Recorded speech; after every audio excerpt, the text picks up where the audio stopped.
Assalamualaikum warahmatullahi wabarakatuh. Selamat pagi semuanya. Kami dari kelompok 6 akan mencoba untuk mempresentasikan mengenai sarana dan prasarana sekolah.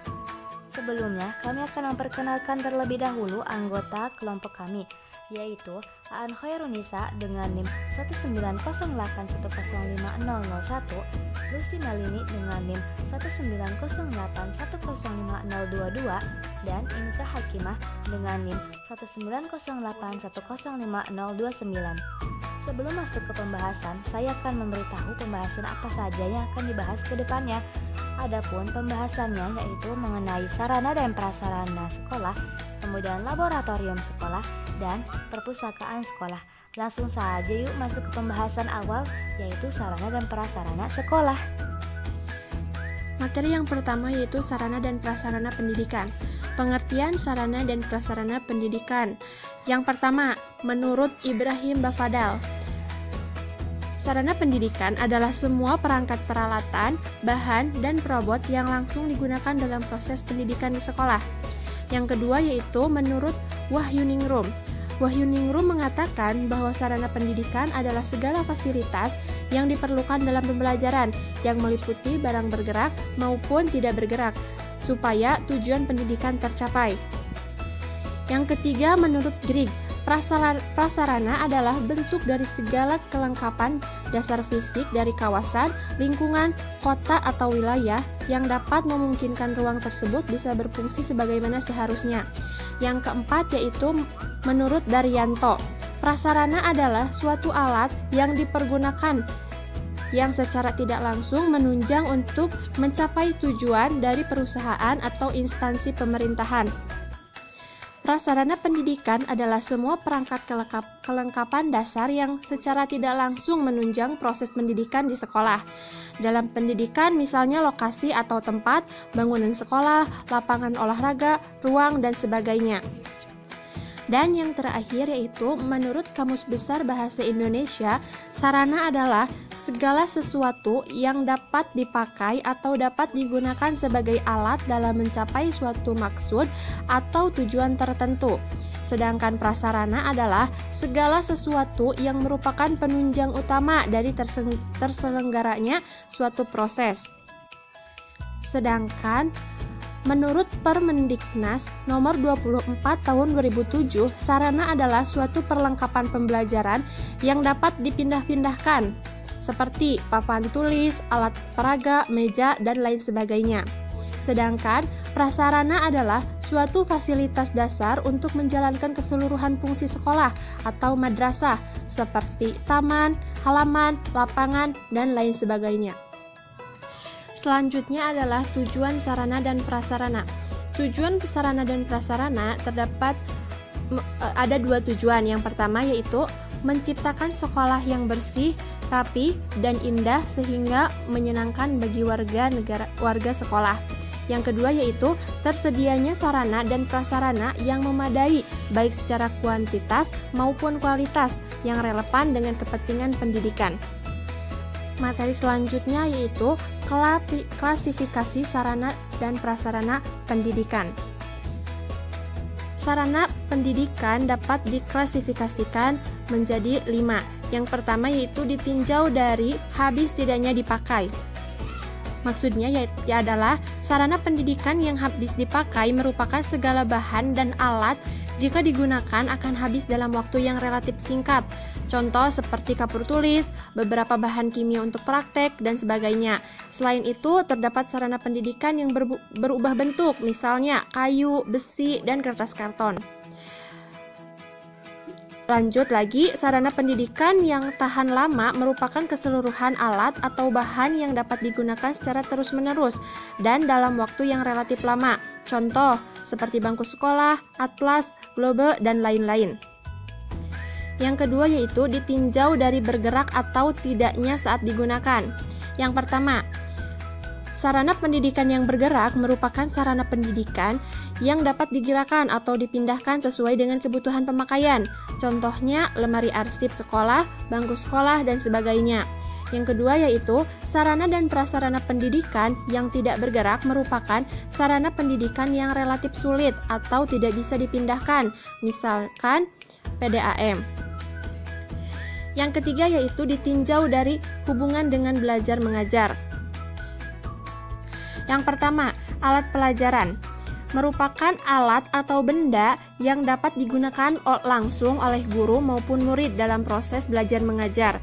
Alat pelajaran dapat berupa buku tulis, gambar-gambar, alat tulis menulis seperti kapur, penghapus, papan tulis, maupun alat-alat praktek, semuanya termasuk ke dalam lingkup alat pelajaran. Yang kedua yaitu alat peraga. Alat peraga merupakan semua alat pembantu pendidikan dan dasar, baik berupa benda atau perbuatan dari tingkat yang paling konkret sampai yang paling abstrak, yang dapat mempermudah mempersembahkan pengertian kepada murid atau segala sesuatu yang digunakan guru untuk memperagakan atau memperjelas pelajaran. Yang ketiga yaitu media pendidikan. Media pendidikan merupakan sarana pendidikan yang digunakan sebagai perantara di dalam proses belajar mengajar untuk mempertinggi efektivitas dan efisiensi tetapi dapat pula sebagai penyedia layanan. Biasanya klarifikasi media pendidikan dasar yang digunakan untuk menangkap isi dari materi yang disampaikan dengan media tersebut. Adapun klasifikasi media pendidikan atau media pembelajaran diantaranya yaitu media audio atau media dengar, yaitu media untuk pendengaran. Yang kedua yaitu media visual atau media tampak, seperti media untuk penglihatan. Yang ketiga yaitu media audio visual atau media tampak dengar, yaitu media untuk pendengaran dan penglihatan. Yang keempat yaitu secara langsung digunakan untuk proses belajar mengajar. Prasarana pendidikan yang secara langsung digunakan untuk proses belajar mengajar seperti ruang teori, ruang perpustakaan, ruang praktik keterampilan, dan ruang laboratorium. Dan yang kelima yaitu tidak digunakan untuk proses belajar mengajar, tetapi sangat menunjang terjadinya proses belajar mengajar.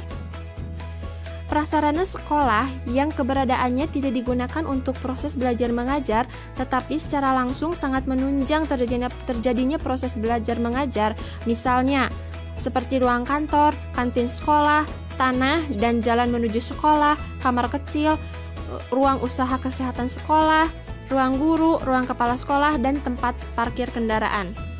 Materi selanjutnya yaitu tentang pengelolaan sarana dan prasarana pendidikan. Pengertian pengelolaan sarana dan prasarana pendidikan. Pengelolaan sarana dan prasarana pendidikan sekolah adalah seluruh kegiatan yang direncanakan dan diusahakan secara sengaja dan sungguh-sungguh serta pembinaan secara kontinu terhadap benda-benda pendidikan agar selalu siap digunakan dalam proses belajar mengajar.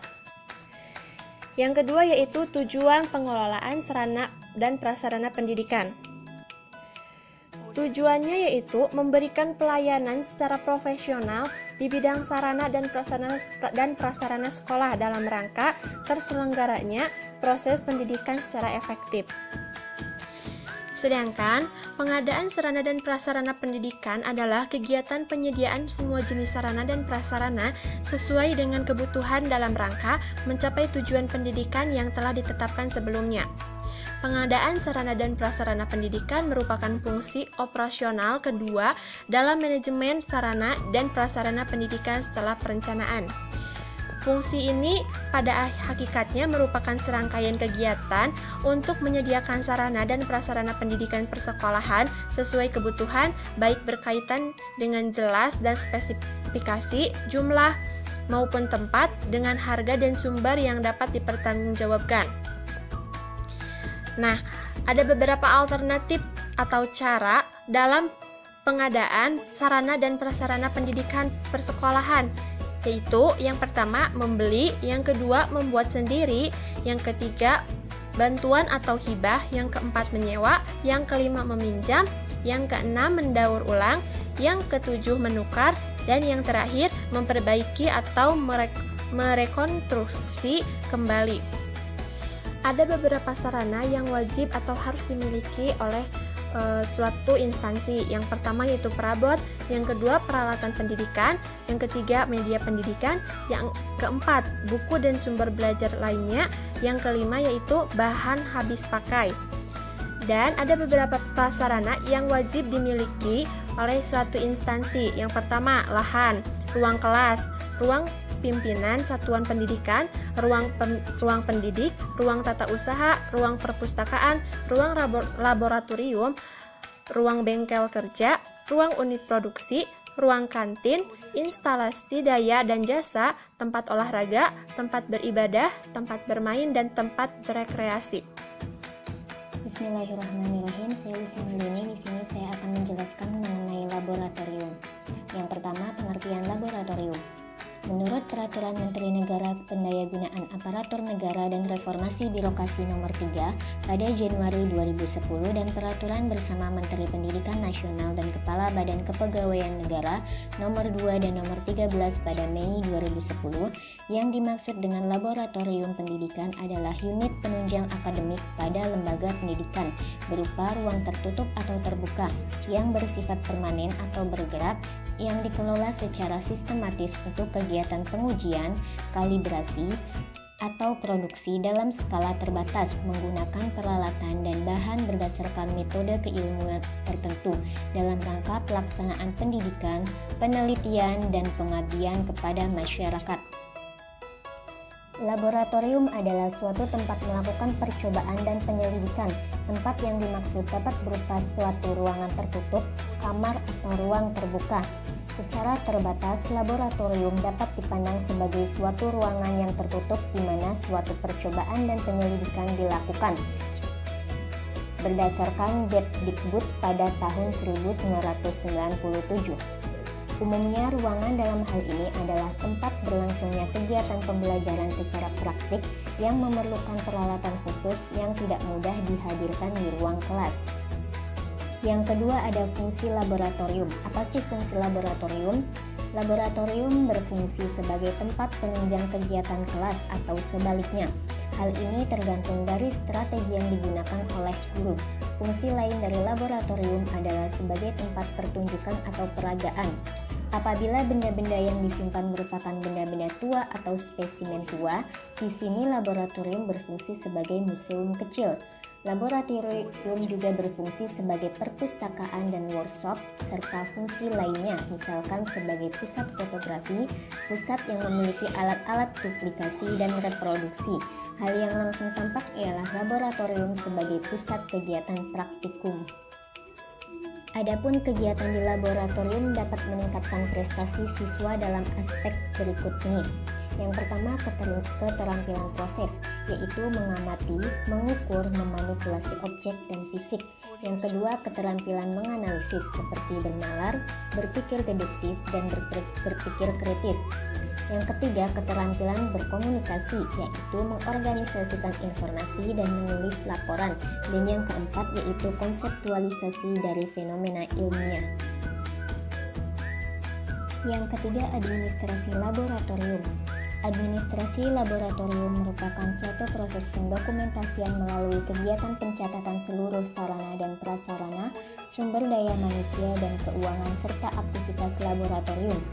Adapun tujuan utama dari program ini yaitu menyediakan informasi tentang keadaan dan kondisi sumber daya laboratorium, memudahkan penelusuran dan pengecekan sumber daya laboratorium, serta mengoperasionalisasikan laboratorium agar menjadi lebih fungsional dan siap melayani kegiatan praktikum.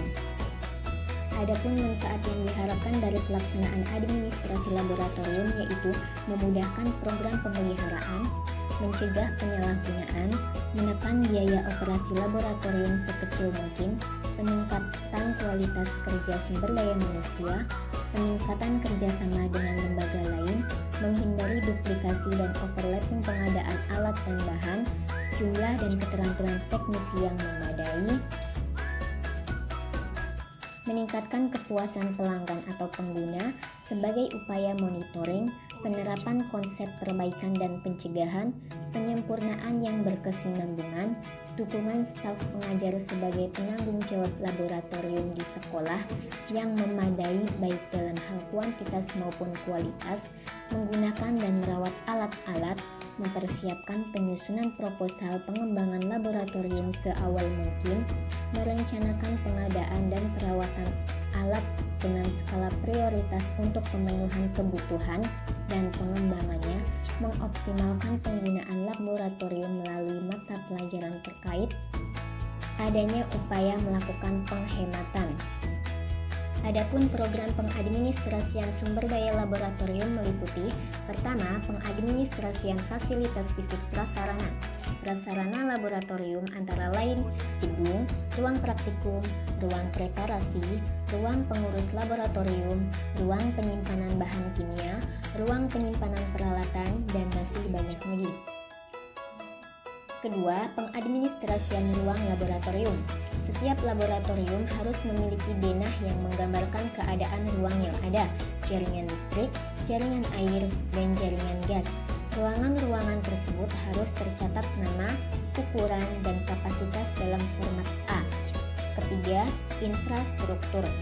Infrastruktur laboratorium meliputi sarana utama dan sarana pendukung. Keempat, pengadministrasian peralatan laboratorium. Setiap alat yang akan dioperasikan harus benar-benar dalam kondisi siap pakai, bersih, berfungsi dengan baik, dan terkalibrasi. Peralatan yang ada harus disertai dengan buku petunjuk pengoperasian. Hal ini untuk mengantisipasi terjadinya kerusakan. Peralatan laboratorium sebaiknya dikelompokkan berdasarkan penggunaannya, dan setelah digunakan harus segera dibersihkan kembali dan disusun seperti semula. Semua peralatan sebaiknya diberi penutup, misalnya plastik transparan, terutama bagi alat-alat yang memang memerlukannya. Kelima, administrasi keuangan atau pendanaan. Laboratorium sebagai penyelenggara kegiatan praktikum tentunya memerlukan biaya operasional untuk mendukung tugas tersebut. Sumber keuangan untuk kegiatan operasional dan pengembangan laboratorium dapat berasal dari alokasi dana dari berbagai sumber penerimaan, baik dari pemerintah, masyarakat, maupun DUI berupa DAK, BOS, hibah, sumbangan, hasil kerjasama, dan lain-lain. Administrasi keuangan perlu dikelola secara jelas dan transparan. Untuk menjamin akuntabilitas pengadaan barang di sekolah, perlu ada panitia pembelian atau pengadaan, penerimaan, dan pemeriksa yang melibatkan unsur guru dan laboran. Keenam, administrasi sumber daya manusia. Laboratorium sebagai tempat kegiatan praktikum tentunya memerlukan dukungan personalia sebagai sumber daya utama dalam pengelolaan kegiatan laboratorium. Administrasi sumber daya manusia dilakukan untuk penyediaan data informasi tentang kualifikasi dan kompetensi tenaga laboratorium, meliputi guru, kepala laboratorium, teknisi, dan laboran.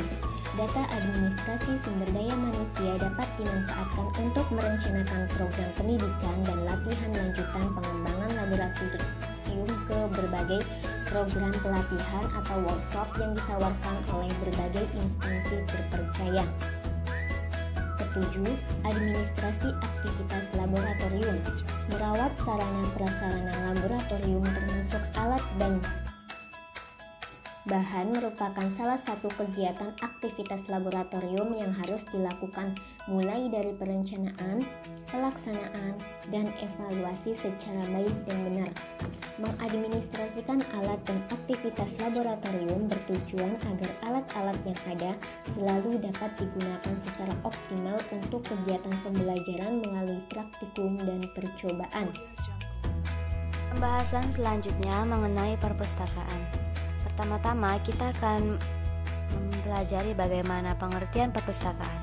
Menurut Angking, Mudiana, dan Royani, perpustakaan sekolah ialah sarana penunjang pendidikan yang bertindak di satu pihak sebagai pelestari ilmu pengetahuan dan di lain pihak sebagai sumber bahan pendidikan yang akan diwariskan kepada generasi yang lebih muda.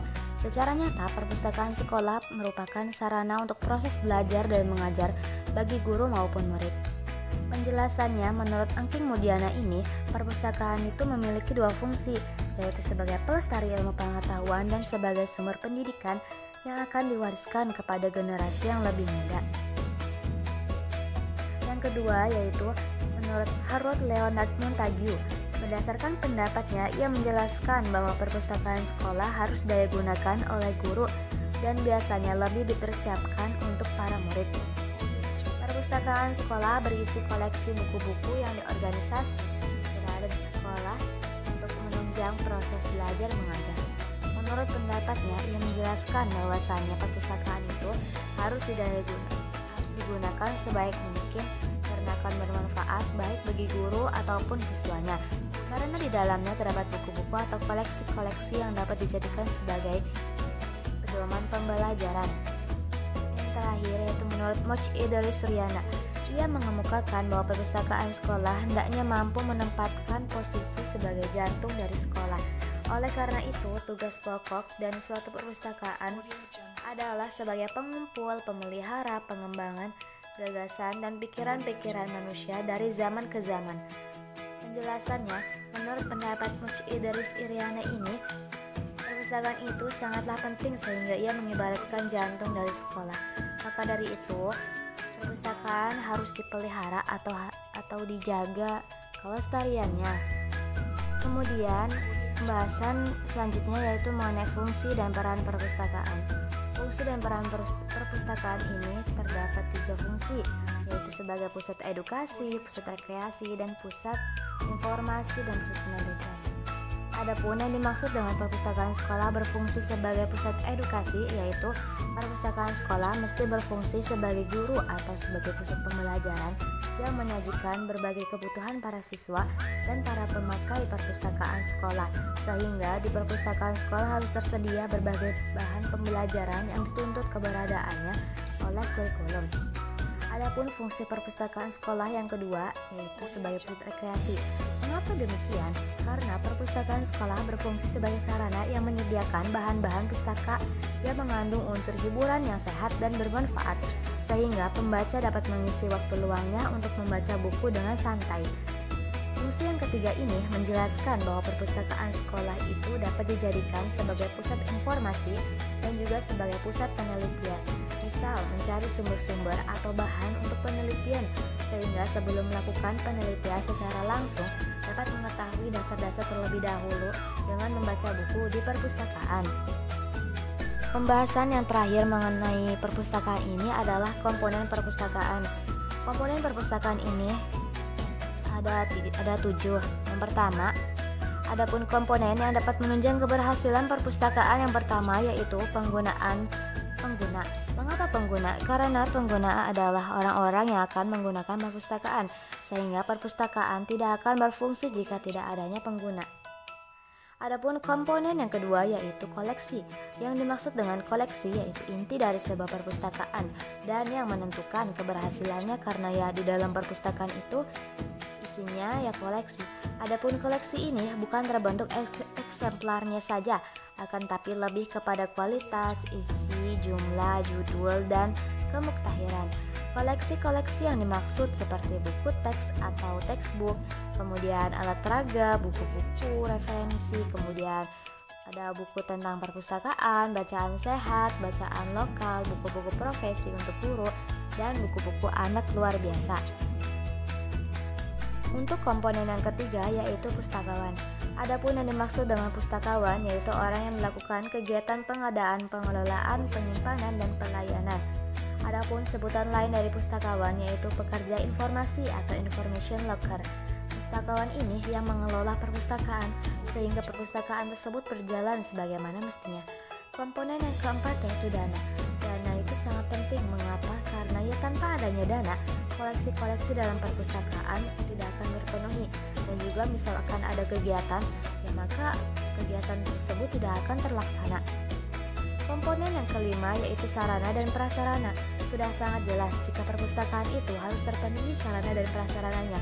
Karena jika tidak, maka pembaca atau pengguna itu akan malas untuk ke perpustakaan karena sarana dan prasarananya yang tidak lengkap. Adapun contoh dari sarana dan prasarana yaitu ruang perpustakaan dan peralatan perpustakaan sekolah. Ruang perpustakaan ya karena perpustakaan itu membutuhkan ruang. Jika misalkan ya perpustakaan itu letaknya di luar ruangan, ya maka pembaca tidak akan fokus membaca karena ya di luar ruangan itu kan berisik, banyak orang juga. Kemudian pada peralatan perpustakaan sekolah itu ya seperti meja, kursi, dan lain sebagainya. Adapun komponen yang keenam yaitu staf perpustakaan.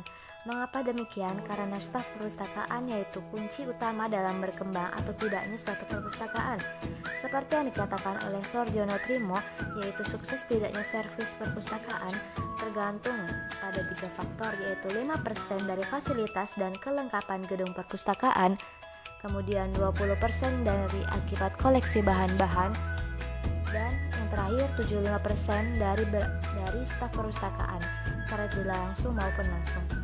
Karena staf perpustakaan ini adalah orang yang menjaga perpustakaan, sehingga jika staf perpustakaan ini kreatif, maka perpustakaan tersebut dapat menarik para pembaca. Mungkin dengan menghias ruangan perpustakaan. Dan jika staf perpustakaan ini rajin bersih-bersih, maka buku tidak akan berdebu, sehingga menjadi nyaman dan ruangan perpustakaan pun menjadi bersih. Adapun komponen perpustakaan sekolah yang terakhir yaitu program perpustakaan. Program perpustakaan ini juga harus mempunyai kesejajaran yang mampu mendukung secara nyata dalam proses belajar mengajar.